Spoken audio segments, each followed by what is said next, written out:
Баршаңызға қайырлы күн қыздар. Бүгін сіздермен қара ұннан жасалынатын нанның құрамымен бөлісемін. Нанымыз өте жұмсақ, дәмді болып шығады, әрі ағзаға да пайдалы. Ең алдымен нанымызға опарамызды дайындап алуымыз қажет. Сонда нанымыздың арасы жақсы көтеріліп, дәмді болып шығады.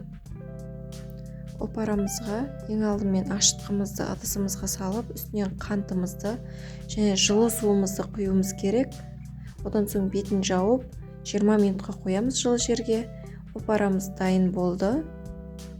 Одан соң үстіне жылы суымыздың үстіне бір қасық тұзымызды салып, ыдысымызға құйып, майымызды құйып, дайын опарамызды құямыз да араластырып, үстінен ұнымызды електен өткізіп саламыз. Ұнды міндетті түрде електен өткізуіміз қажет.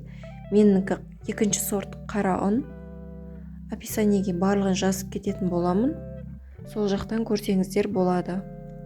Қамырымызды қолымыздың көмегімен осылай жақсылап араластырып аламыз. Июын қандырып жақсылап илеуіміз қажет. Қамырымыз қолымызға жабысқақ болады. Осылай мен көрсеткендей етесіздер. Бетін жауып, ашығанша тындырып қоямыз. Қамырымыз ашып, дайын болған кезде ковригіміздің үстіне ұнымызды сеуіп, қамырымызды аламыз. Менің қамырым осылай арасы кәуек болып жақсы көтерілді.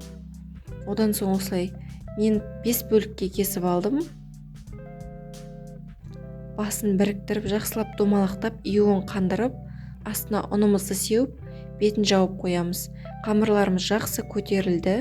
Қолымызға кішкене майымызды жағып, қамырымыз жабысып қалмау үшін ұн сепсеңіздер де болады. Мен маймен істедім, сонда қамырымыз мүлде жабыспайтын болады. Одан соң оқтаудың көмегімен жайып аламыз, бір тегіс болу үшін. Қамырымызды одан соң мен көрсеткендей етіп орайсыздар.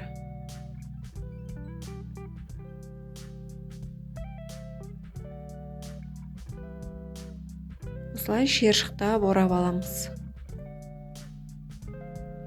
Қамырымыздың екі шетін міндетті түрде осылай қысып шығуымыз керек. Формасы сонда қамырымыздың әдемі болады. Одан соң осылай барлық жерлерін басын біріктіріп, домалақтап аламыз.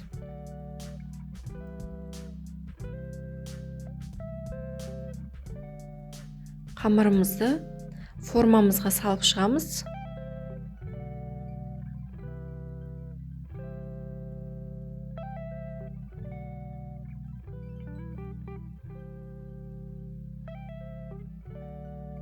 Одан соң осылай өткір пышақтың көмегімен кесесіздер.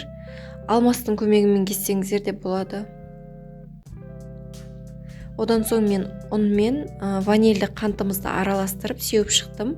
Біздің нандарымыз дайын болды. Астарыңыз дәмді болсын. Менің каналыма тіркеліп, лайк басып, пікір қалдыруды ұмытпаңыздар.